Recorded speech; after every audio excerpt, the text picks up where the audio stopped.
Cela fait maintenant Bonjour. 30 jours que les Européens et les Britanniques négocient sans discontinuer, week-end compris, un accord sur la relation future. Est-il encore envisageable ou va-t-on vers une sortie sans accord, c'est-à-dire un no deal?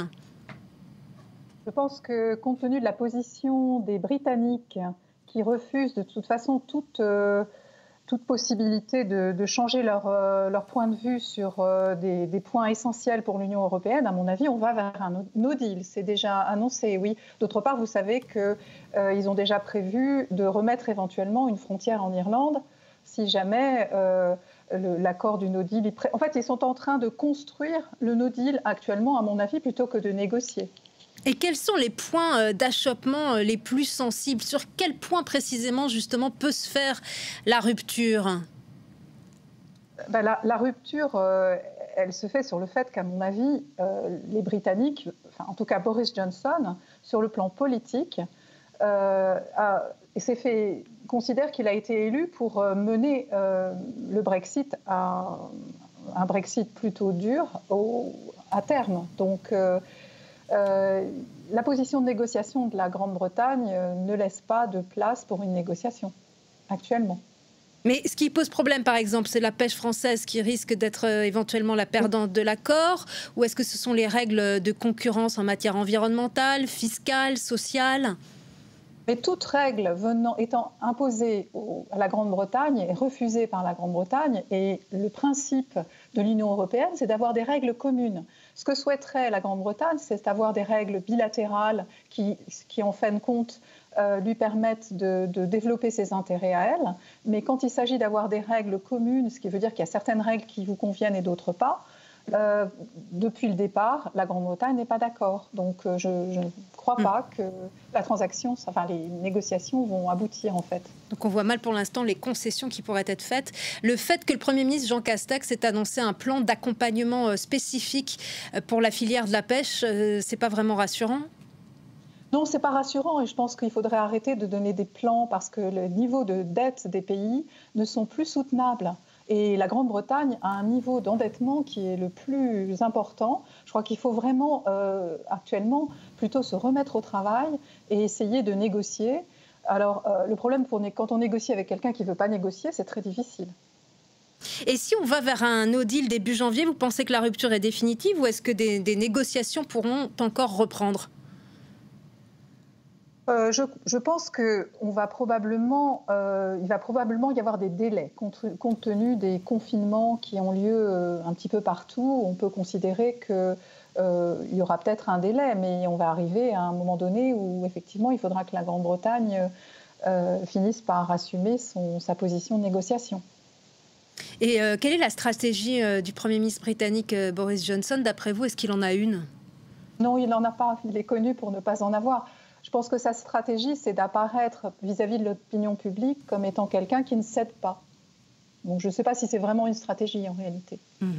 Sa décision d'être par ailleurs le premier pays européen à vacciner sa population, c'est pour des raisons évidemment d'urgence sanitaire, mais est-ce qu'il n'y a pas aussi la volonté chez Boris Johnson de montrer l'intérêt d'avoir quitté l'Europe et de retrouver sa souveraineté? Tout pays pourrait faire la même chose, donc il n'a rien démontré du tout. Tous les pays peuvent faire la même chose que lui. Je pense que être prudent en matière sanitaire est probablement plus raisonnable que d'aller trop vite. Il y a des vies qui sont en jeu. Et je crois qu'il faudrait essayer d'arrêter d'avoir des logiques politiques. Il faudrait regarder le bilan, le point économique qui, sur le long terme, c'est-à-dire pas maintenant, mais sur le long terme, sera vraiment important, et aussi le plan sanitaire, c'est-à-dire que Boris Johnson, jusqu'à présent, n'a pas vraiment veillé au bien-être.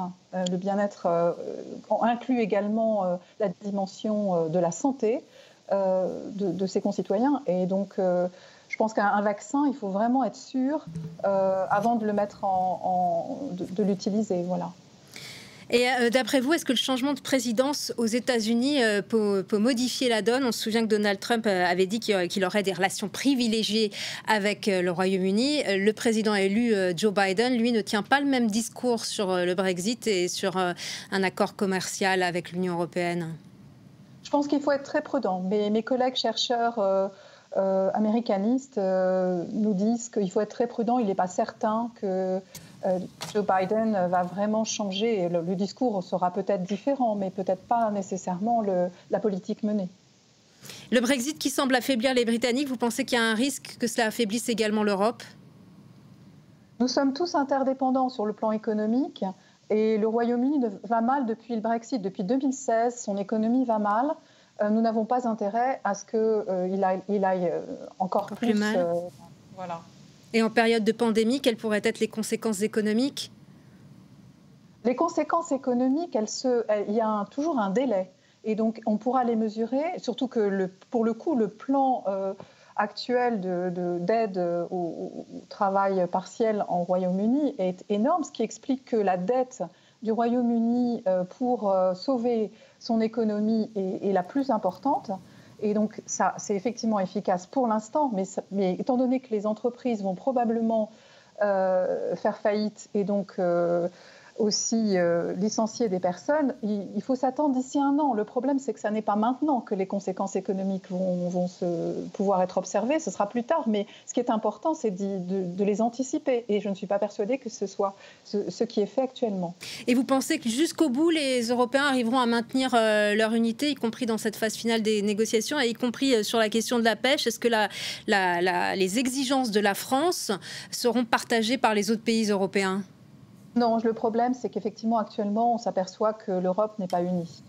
C'est effectivement un souci, je suis d'accord sur ce point-là. Et ça, c'est nouveau ? C'est récent, c'est-à-dire que je pense qu'au sein de l'Europe, on n'a pas tous les mêmes objectifs. Donc la France et l'Allemagne, en général, arrivent assez bien à se mettre d'accord. Mais après, il y a beaucoup de pays... plus d'Europe du Nord qui ont des positions qui sont beaucoup plus proches de la Grande-Bretagne en fait.